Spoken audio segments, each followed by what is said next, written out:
This is Hops and Spirits Bar Conversations. Come for the craft beer, bourbon, whiskey, and great drinks. Stay for the conversations. Here's your host, Jonathan Green. August is coming to a close, and that means Cocktails 101 is wrapping up, and also that means we're on to some new things in September as we celebrate National Bourbon Heritage Month. But remember, like I said, we're closing out Cocktails 101 this month with Jake Sulek as he talks about the Daisy, which is also the Margarita cocktail recipe. We'll get into that and what you can expand from that. And in our bar conversations, we talked to rising country artist Emily Miller. She's a fun chat and a lot of cool things there. Like I said, a lot of fun coming up. Whiskey Weeks 2022, our third annual Ode to National Bourbon Heritage Month, kicks off when the calendar flips to September. It'll be a part of our Cocktail 30 series. This podcast, our Hops and Spirits Kentucky podcast, and so much more. You can get more at hopspirits.com or follow us on social media. Let's get to it. It's almost time. Where did I put those? Here they are. It's time for tasting notes. We're closing out Cocktails 101 here on Tasting Notes this month with a very fun recipe. And back again to get us through this and to teach us so many things is Jake Sulek, the beverage director partner with the Professors LLC. Jake, welcome back. Thanks for having me, Jonathan. Well, like I said, I love having you on here. I appreciate it as always. I learned so much, even if I'm not able to always do these simple recipes because it's me. I do appreciate everything that you pass along. Of course, thank you. And, you know, we're on to our fourth and final recipe. We did the sour first, the old-fashioned second, Manhattan last week. So if you missed any of those, go check them out. Now we're on to the Daisy, or I guess in modern-day terms, the Margarita? Yeah, that's right. You don't see the word Daisy used very often, but if you go back to the earliest cocktail books from the 1860s, 70s, and 1880s, what we were creating at the time was a cocktail called a Daisy. And it actually uses our sour template, which if you remember is half an ounce of a sugar syrup, 3/4 ounces of a citrus juice, and then 2 ounces of a base spirit. So the Daisy starts with that principle, basically that this is a working, well-balanced cocktail. And what the Daisy said is, and this is really important to know for home bartending, liqueurs are different than spirits. Spirits are distilled products with no added sugar. So even something like rum that we think of as being sweet doesn't actually have any added sugar in it. It's a completely distilled product. Liqueurs are required by law to have sugar added to them. So when you get something like an orange liqueur, like a triple sec, it has to have a minimum amount of sugar in it. So when you're making cocktails at home, liqueurs can be substituted for sugar syrups for nearly the same result. And this is the principle that drives the Daisy cocktail. The old books have it made in a lot of different ways, a lot of different variations. But an easy way to do it now is to simply take part of your spirit and sweetener in your sour template and actually substitute a flavored liqueur. And that's going to allow it to balance out. There were dozens and dozens of recipes for these in the old days, but today the most popular one is going to be a Margarita.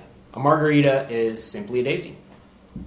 That is wild to think about that it is something that is so akin to that first recipe of a sour, but that goes back to what you've always talked about is how you can replace kind of different parts of this as long as you kind of keep the same principles in mind with those basic three tenets. Yeah, exactly. The way that I do my modern Margarita, I kind of take apart the sour a little bit, but as long as you understand the basic principles, it still works. So instead of using 2 ounces of the base spirit, we're only going to use 1.5 ounces. And that's because we're going to be adding some more of a liqueur, and liqueurs are alcoholic, so we're going to be taking down the strength of the cocktail a little bit, but also adding some sweetness to it. Of course, we still have 3/4 ounces of our citrus juice, let's say lime juice, for example, for a Margarita. And then instead of half an ounce of a sugar syrup, we're going to use 3/4 ounces of our liqueur. In the Margarita's case, let's say we're using a really nice triple sec, such as Cointreau. And so then your recipe becomes 1.5, 3/4, 3/4. Now that can be a little bit too tart for some people, depending on what kind of orange liqueur you're using. In that case, you can just add 1/4 ounce of simple back into it. For a margarita, I like to use agave simple syrup. It'll add a little bit more texture, a little bit more sweetness. It's strange when you taste a simple syrup, it's discernibly sweet. But there are sometimes you'll taste a liqueur and it'll be very thick and syrupy and sweet. But other liqueurs won't quite have that same perception of sweetness on the palate, and so sometimes you have to add a little bit of sugar. But that's the fun of making cocktails at home. You can make 3 different ones all at once and kind of taste which one suits your palate the best. And I think that's with all of this is kind of where we're getting to.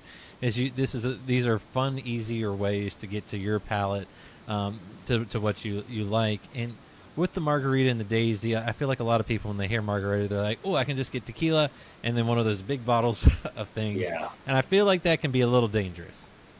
Yeah, it can. I've never been a fan of the pre-made mixes, and I've had a lot of them throughout the years. I'm not a hater abstractly. I like to try this stuff, but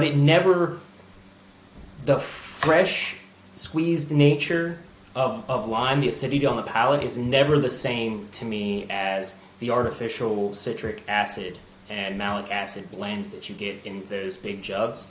I think it's really easy to buy 3 or 4 limes and juice these to order at home.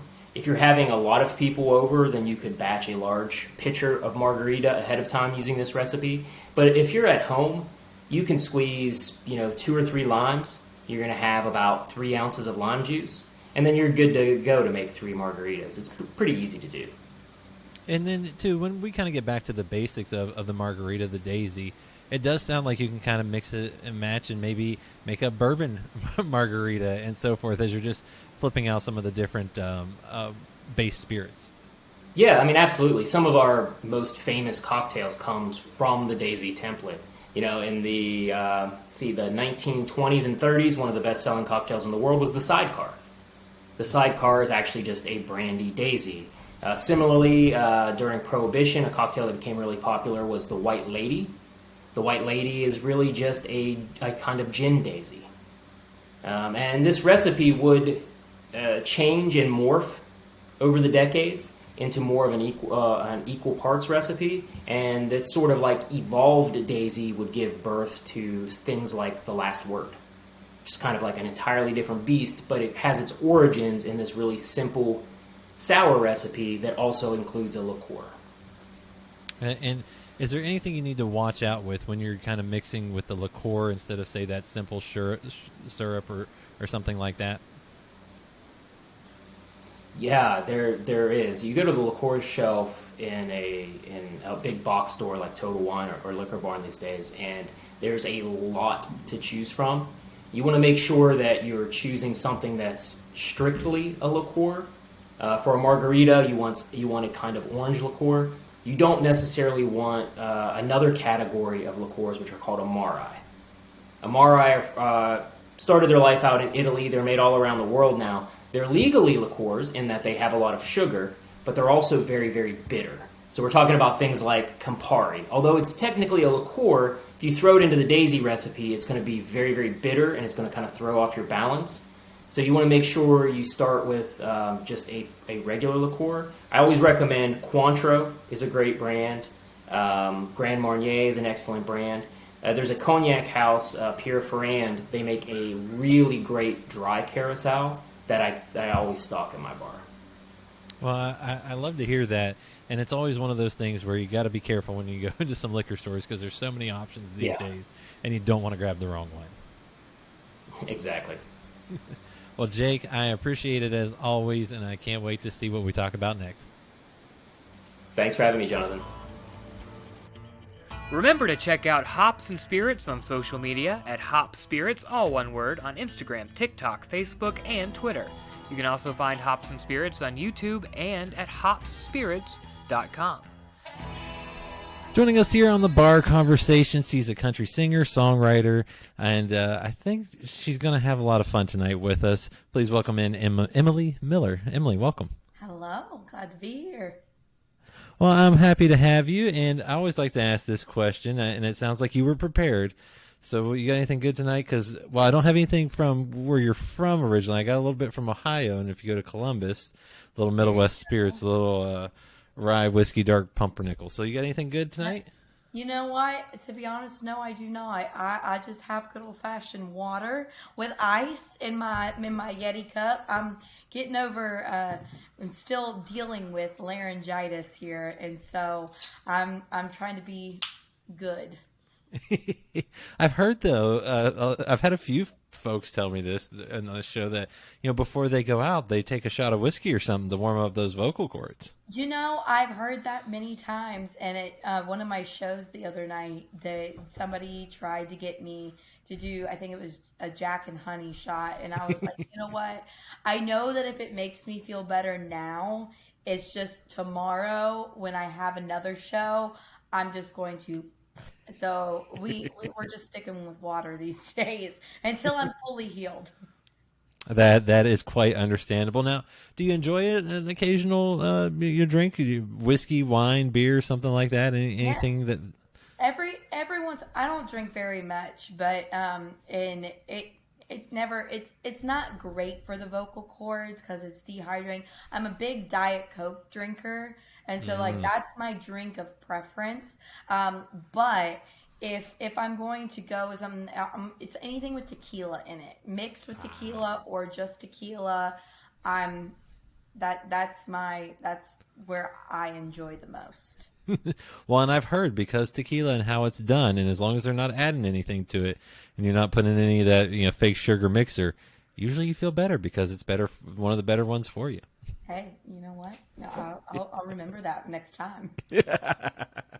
And I always like to ask this too because I'm curious. Some people have some weird talents beyond their music career. Do you have any unique talents that people may not know about you? I don't know if it's like a unique talent or anything. I have hobbies that like most people like think I'm weird for. Like I moved into a house, my first house last year, and I've enjoyed doing yard work and keeping my yard like if there's people trespassing, like the HOA keeps mowing like every single week on the side of my yard, and it's been making me a little testy, and so I got landscaping and I put it in so they can't go through the side of my yard, and so it's like I just do the little things, and I also enjoy gardening. I've done tomatoes, and I just planted pumpkin seeds, and I'm hoping I get a pumpkin before like pumpkin season's over.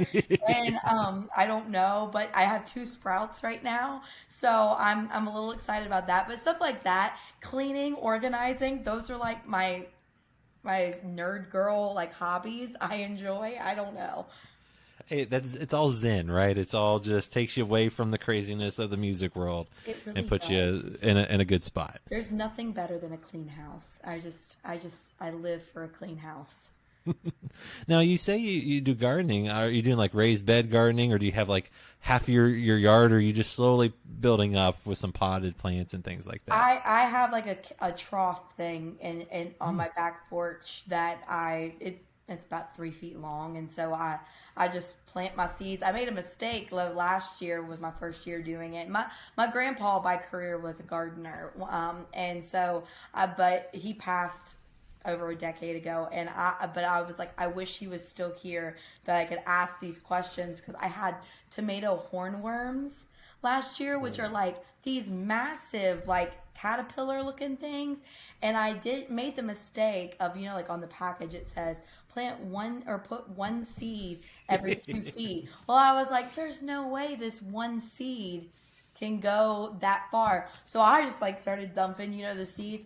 It was massive, absolutely massive, crazy. And so I made the mistakes of this year. I only did a few, and I already got rid of them. I was like, you know what? I'm over tomatoes. I love tomatoes, but I'm over tomatoes. So now we're on to pumpkins. I like it. I like it. We've learned a lot along the way, and by we I mean my wife. She's the gardener by trade now, which she's come a long way from only being able to keep a succulent alive for the longest time. But yeah, we've learned that you don't need as much as you think, and things will overtake a garden very quickly. Yeah. Now, beyond gardening, I guess this kind of works too, because that gardening's working with your hands. You play instruments. You play, I believe, piano, guitar. I mean, what drew you to those instruments and playing instruments? Because not every musician does that these days. Oh yeah, my mom signed. We had just moved to a new house, a new school district. When I was 6 years old, and my mom signed me and my older sister up for piano lessons, like before or after school. I can't remember which one was which. And so I absolutely hated it. Like, I wanted nothing to do with it. My sister, like, she was fine with it, but she also, like, she's not musically gifted, and so she's just like, eh.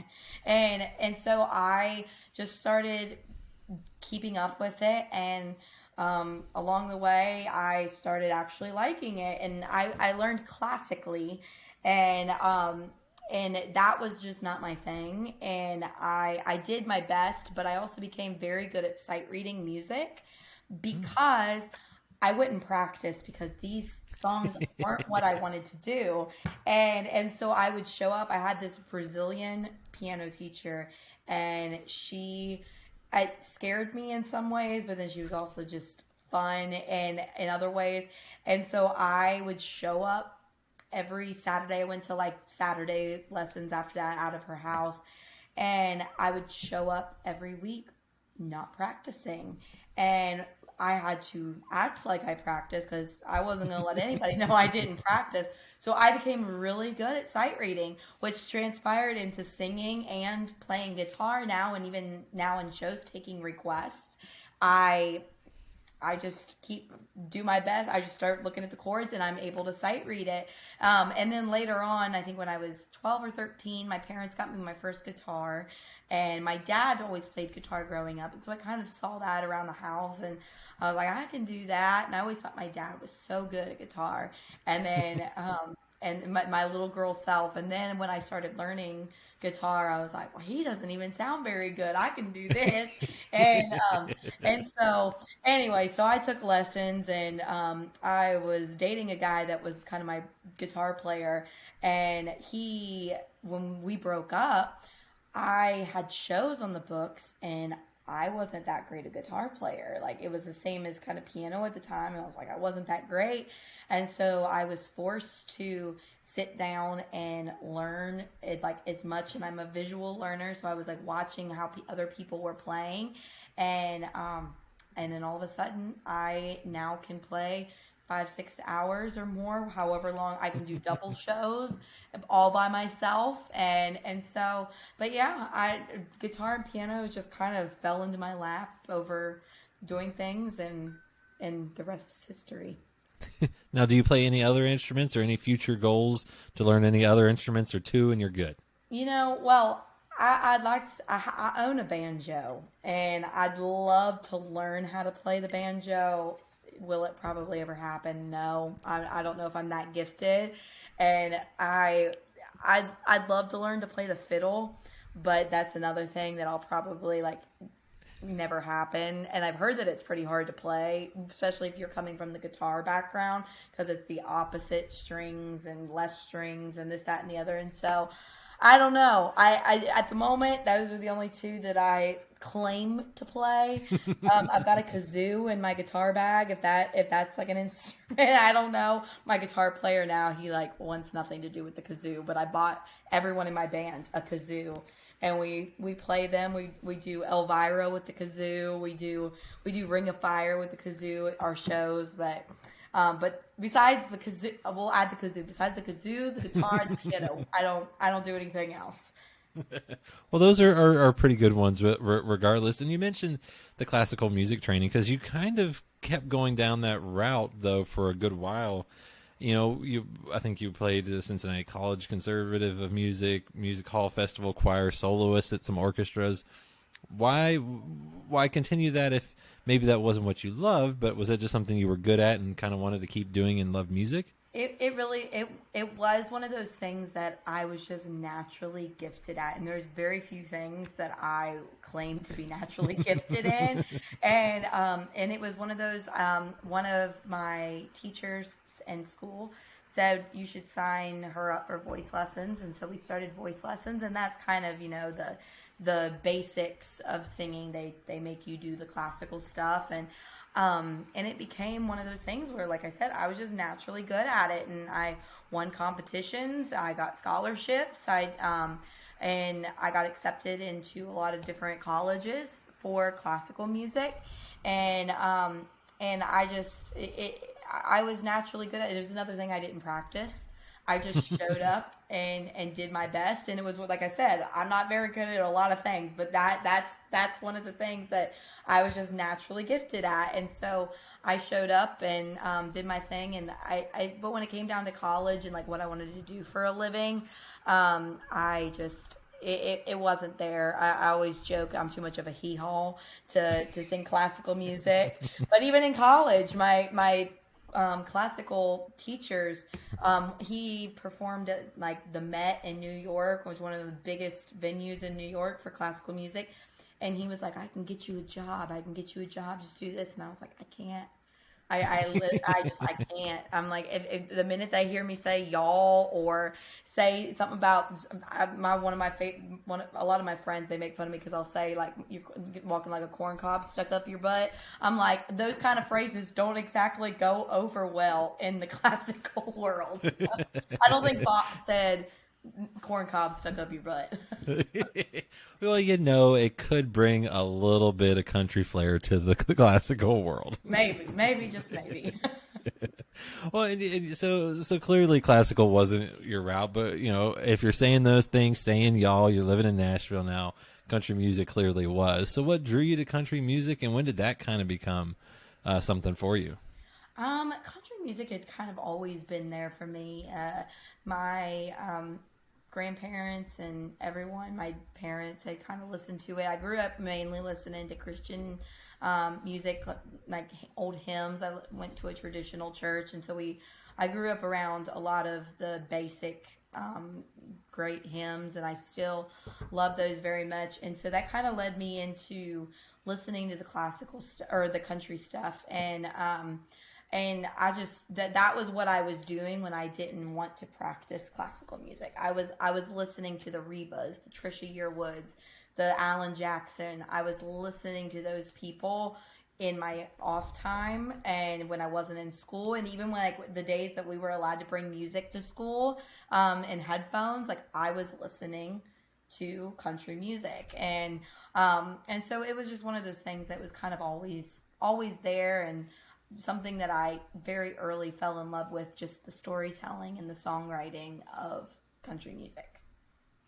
And so were those classic country folks kind of your influences then, or did you have some other genres? I know you mentioned some church music, because there are a lot of folks, it's not hard to see a little bit of that in there and what they do. Yeah. But I mean, any other genres, or was it always kind of those 80s, 90s country guys and girls? Yeah, it was mainly that. I also grew up in what I call the prime of Miranda Lambert and Carrie Underwood and people like that. And so in Jason Aldean, like I listened to a lot of that kind of stuff. And I always say my favorite time period is like the 80s through the early, I'd say like 2007, 2008 country music. Right before the bro country kind of took over, like that we'll just say pre-Florida Georgia Line kind of stuff is more my wheelhouse. But no, I'd say I did listen to.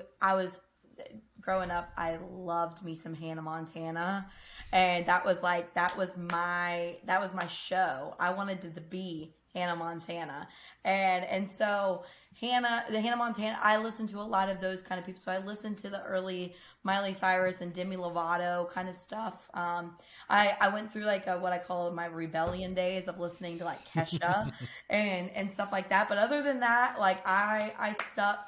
I wasn't a rock and roll type of girl. I wasn't a whatever medal or anything. Like I was pretty much, I was the country girl. I was the girl that showed up to school in cowboy boots. Like that was just me. Everybody else looked at me like, that's just Emily, and it was just me.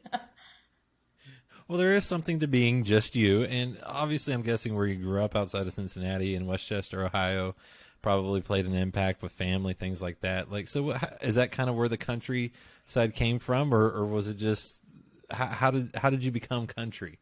I guess because when some people say Cincinnati, they're like, that's a big city. But I mean, I know where Westchester is. I know that's on the outskirts, and there's a little more farmland out there too. Yes, it was just kind of my family background. I come from a long line of hog farmers, and my uncle is one of the largest hog producers in the state of Ohio. And then on top of that, my dad's entire side of the family is from Eastern Kentucky, and so just from the hills, and then they migrated up to Cincinnati area, around the area, and so it's kind of a combination of everything. Like I said, we're natural born hee-haws, whether we want to. My mom's one of those people that she's like, hide your crazy and act like a lady, and she knows she's kind of gotten used to me now because she knows that that's like totally not me. I'm just like, what you see is what you get with me, and but she's definitely, every once in a while she's like, well, I don't sound like that, and then she'll say we was, and I'm like, that's not how you speak, Ma, if you want to act like you're not from the country. You know, we all grow up, we have weird sayings. I know you might not like to hear this because I believe you're a Cincinnati Bengals fan, things like that. I've looking at social media with that. I grew up near Pittsburgh, so I'm a Steelers fan. So hopefully you won't leave the episode and you'll stick with me. I've got a good story about the Steelers. So in my rebellion days, I decided to, the Bengals are just natural born losers. Even through the Super Bowl, first of all, we were all shocked. And second of all, we could take a loss in the Super Bowl because we're used to losing. You know, it's not anything that's that great. Well, I decided that you know what? I'm going to become a Steelers fan because the Bengals suck. So I had a Roethlisberger jersey. And I also had a Steelers trash can, like a metal trash can. And let me tell you, my dad did not take my trash out for years because of that trash can. And so, and then he finally, once I moved away to college, there was no trash to take out, so he didn't have to worry about it. But yeah, that's my Steelers. I love that. Yeah. No, I love that, and I've got, now where I live in Kentucky, in Lexington. Obviously, I have a lot of friends that are Bengals fans, and we give each other a hard time. But I always like to tell them this: while yes, I'm a Steelers fan, I have the Pirates to ground me very well with their abilities to lose a lot. Same with the Reds. The only thing we have going for us is the Buckeyes, and even them, they're kind of like these days. So, well, but I was gonna say, we say weird things in Pittsburgh. I grew up in West Virginia, but I was above the Mason-Dixon line, so I was a Yankee, even though I said weird things. So I get that, and I guess you were meant to though be in country music if you were saying yeehaw and I mean, Eastern Kentucky, farmland in Ohio, hog farming. When did you decide to make country music though a career? Because I always feel like it's interesting when someone goes from playing it or enjoying it to, no, this is kind of the route I really want to take. I'd say it was in high school was kind of when it was getting to the point where I thought I was going to do classical music because, like I said, it was one of those things where I was just naturally gifted in it. And so then it got to the point where it was college time, and one of my and we had been to Nashville many times, and when we came to Nashville for CMA Fest, and I did the whole Ryman recording studio thing where you can go into the Ryman and record a song, and they give you a CD, and I thought I was like the hottest thing since sliced bread, and well then one of my friends that was in choir with me in high school, she found a school called Belmont University in Nashville, and I was like, oh my gosh. And I was started looking at the school and noticed they had a commercial vocal performance major, and where you sang commercial music and popular music versus classical. It was one of the only schools of its type, and it was in Nashville, and that's where I wanted to go. And there was no way on God's green earth that my mom was going to let me come to Nashville without getting a college degree first. There was no way. It took even me getting in the car and driving away without telling anybody for 2 hours in order for her to even let me audition for the school and give the thought. And so it was a lot. And so it at that point I just I was like, well, it's not classical music anymore. I'm not passionate about that. And I had a lot of people along the way, like my voice teacher that had been my voice teacher throughout all of high school and junior high. She was very classical driven, and she, in some way, shape, or form, kind of told me that I was making a big mistake and that I wasn't going to survive. And I was like, well, I don't exactly think that classical music has the most jobs either. I mean, anything in music is challenging to get a job. If it's anything creative in that world.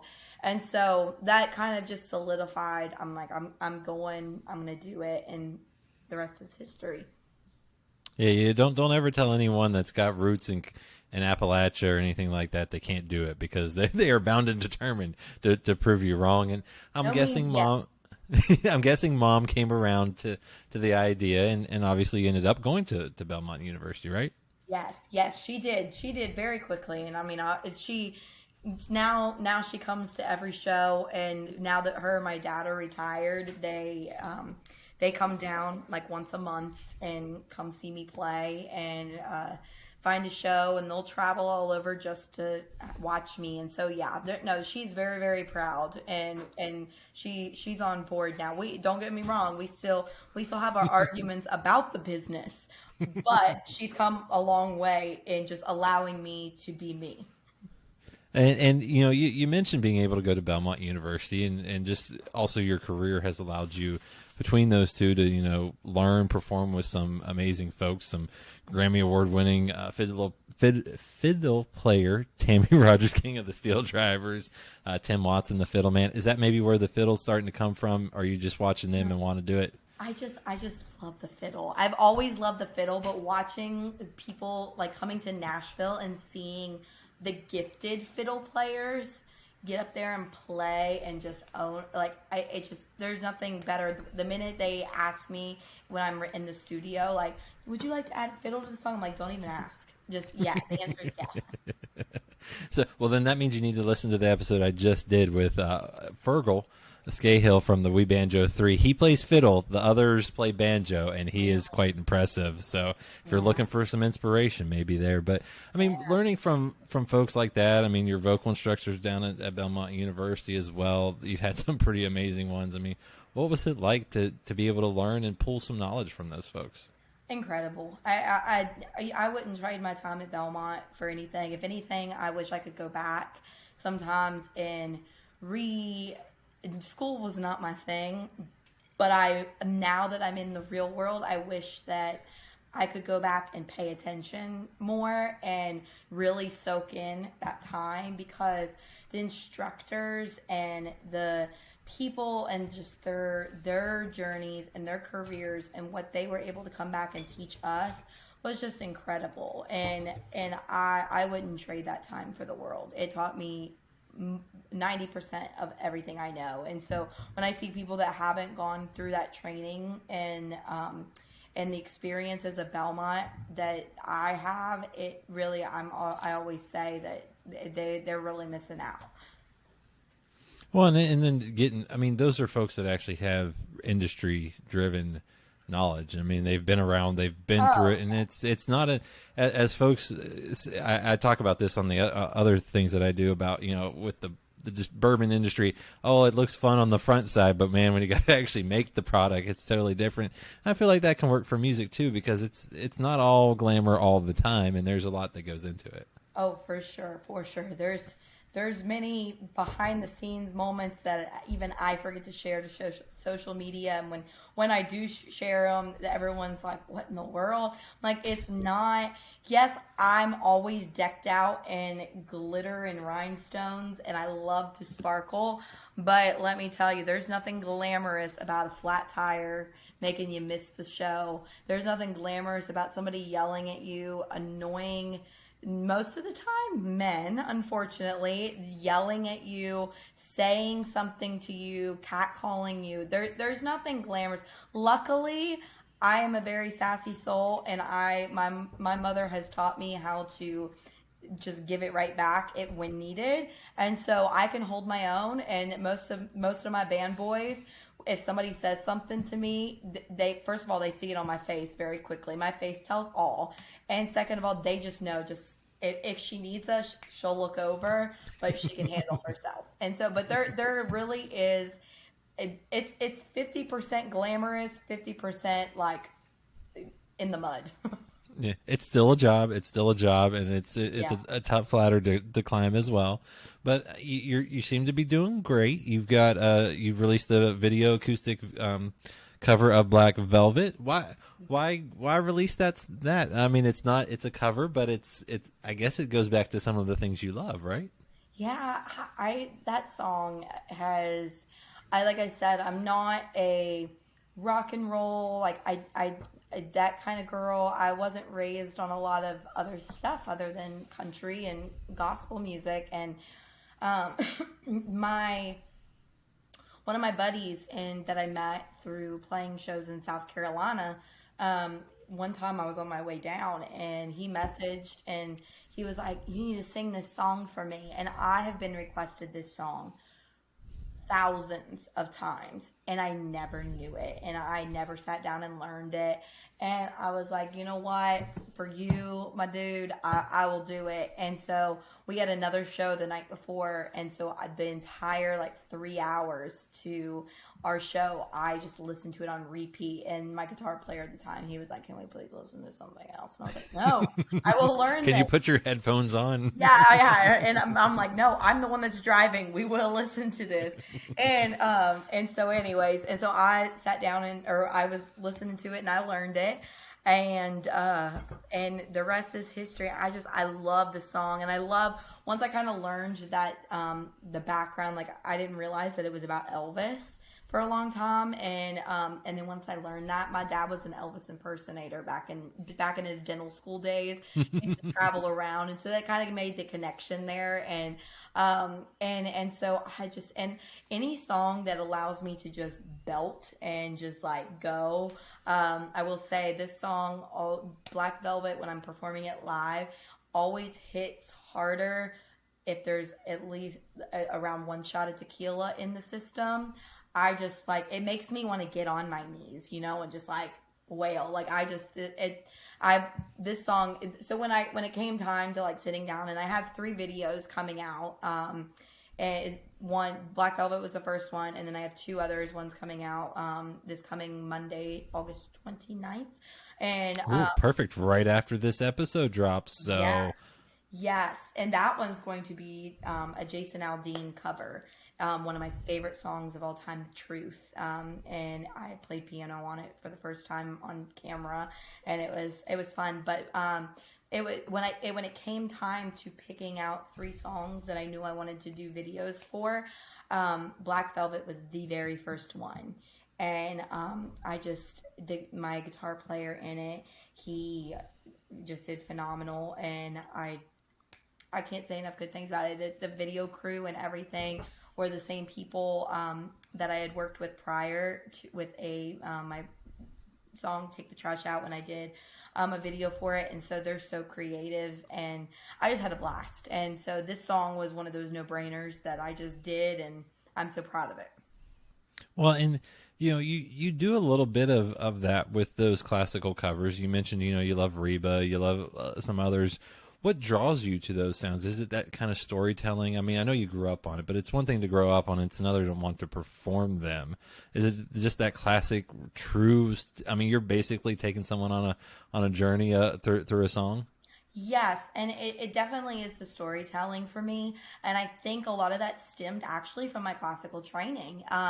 We like when you're singing in a foreign language, and I always enjoyed singing in German. And I don't speak any other. I barely speak English. I always say I speak more American hee haw than I do anything else. You speak Appalachian. Yeah, and so the biggest thing for me in classical music was being able, because no one understands what you're saying technically, was to use your voice to emote, and so I think that inspired into my love of just being able to perform emotionally when it comes to country music, and the phrases that I'm singing, being able, and a lot of the older country music like the 80s and 90s and like even like the Patsy Cline stuff that I love singing, that stuff you can just hear the dips and the emotion in the voice, and those are some of my favorite singers. Not necessarily the amazing songwriters, but the ones that can sit there and like tell the story in their voice and just using their voice. And I think that was where I was really drawn to country music, and that's where I take my own music and try to do. Well, and see, technically, you could call yourself classical. It's just classic country. Yeah. You're not It's all wrong. in the eye of the beholder. Yeah. All in the eye of the beholder. Nobody needs to know any different. Exactly. You can just, big print, small print, no one knows. You also put out your debut EP, They Say, back in February. Can you talk a little bit about that? How cool was it to be able to do that? Because not everyone's able to even put, sometimes you can put out some singles, but to put them all together in an EP is pretty impressive. Yes, and if you would have told me 5 years ago even that I would be putting out an EP with my name, and the fact that I was a part of writing every single song on that EP, I would have told you were nuts. And because that just wasn't in my 5-year vision plan, but it became in my 5-year vision plan. And all of those songs kind of tell, in the way that they are on the EP, tell the story, kind of the evolution of my life and different stages that I have gone through in the last 3-4 years now. And from Aveline to Take the Trash Out, Mama Calls Me Trouble, are some of the last two that I wrote for the project. And though, like, just seeing the evolution.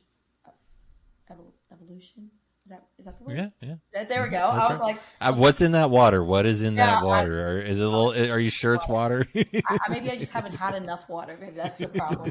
And but as that goes, you can tell. I hear it, and I hope that the listeners can hear it. I go from being someone that's a little bit on the lost side to just kind of owning myself and knowing how to stand up for myself. And when I wrote one of my favorite songs on there, it's Dear Lonely. It's one of my favorite songs I've ever written. That song was one of those that hit emotionally deeper than just about anything has hit me in my life. And I have, that song has blessed, and I'm so grateful that it has blessed a lot of people that have also dealt with addiction and problems in their life, and that they're trying to sort out. And so really just the start of that to, like I said, Take the Trash Out being what I call my sass jam, and kind of my sass anthem, and just me not putting up with other people's crap and taking it out. And if you would have told me when I would have graduated college in 2018 to now, that I can stand up for myself. And I even look back and I'm like, man, that's unfortunate that I didn't say something when I should have, to people and bosses and down in some of the bars that I played at in Nashville. The way that they treated females, and it's not even a female thing, 'cause I don't consider myself a feminist, if I'm being honest. I don't do the whole picket sign kind of stuff. That's not me, and I really just don't care. But from starting with that, and the way that I was treated when I first started out, to now knowing how I can stand up for myself in a song like Take the Trash Out, kind of just shows an evolution of me and the type of woman that I've kind of, I guess, become over the last few years. I was gonna say, I mean, how much fun did you have writing a song like, Take the Trash Out? And I mean, was that something that came easily, unfortunately, or was it something that was a little more fun to write with some partners? Yes, it was very fun to write, because my best friend in town, Drake Austin, who I wrote this song with, he was the one that came up with the idea of Take the Trash Out. I was on my way to a show in Kentucky when he called me and he said, "Take the trash out." And I was like, "What are you talking about? Like, I have no idea." And he didn't tell me it was for a song. And then he told me, he was like, it seems like it fits you. And at first I was like, "Are you trying to offend me here? Like, telling me that, like," he's like, "You've had a lot of trashy people in your life." And I was like, "Well, you're not wrong there." And so we sat down, and I'm one of those people, and he's gotten to the point where now that we've written a ton, we have a lot of new stuff that we've written.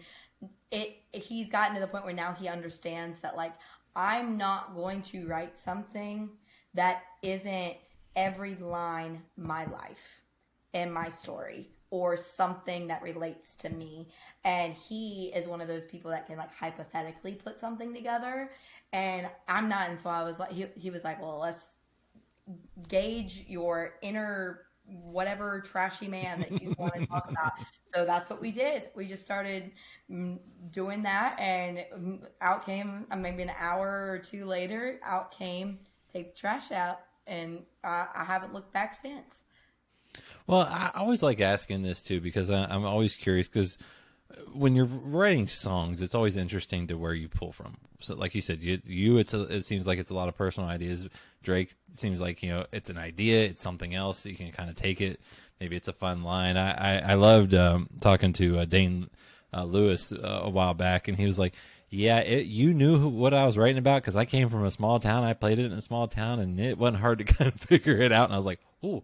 So what's it like, kind of sharing maybe some of those things and going through that process, if you're more of it's your life, or at least what you would see as part of your life?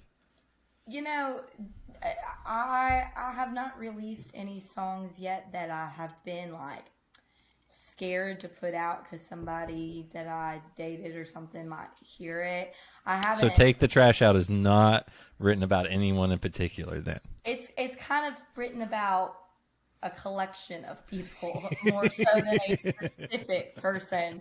That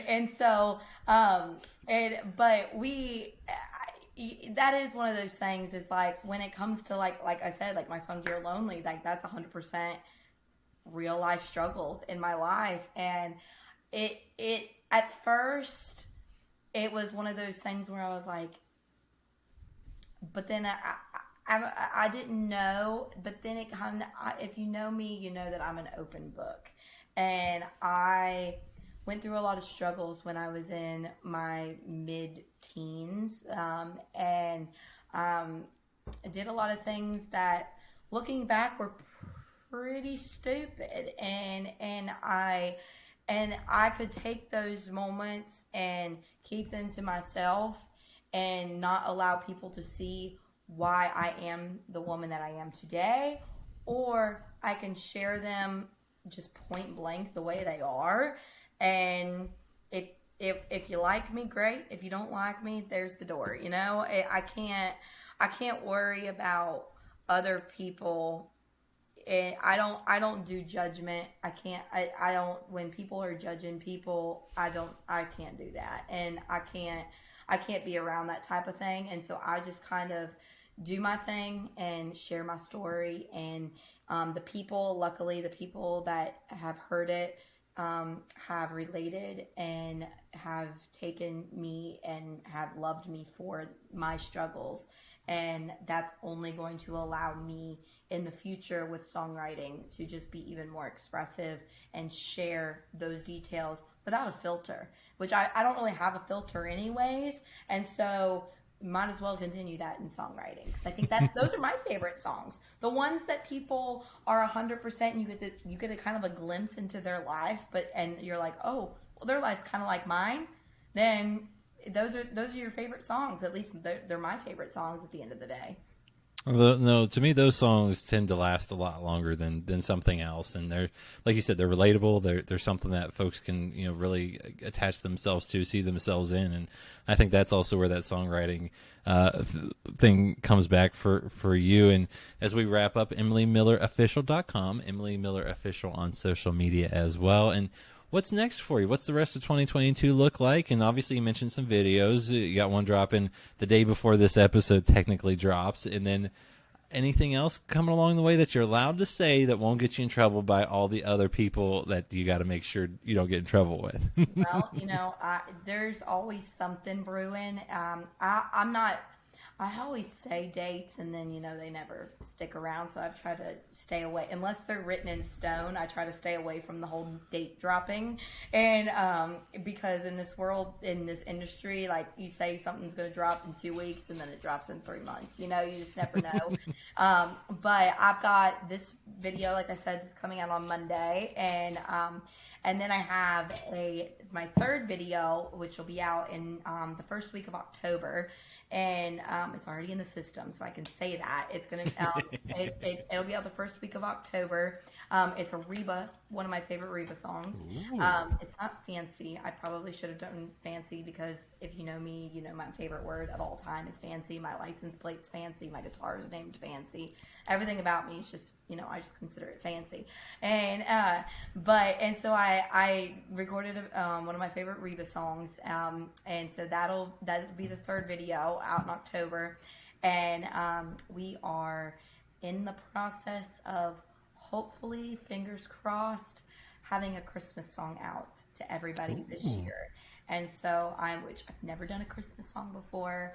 I'm really excited about it. If everything goes well, we will have a Christmas song out at some point, and so keep an eye out for that. And other than that, I'm just playing shows, and I'm going on vacation this Saturday. We're going to the beach.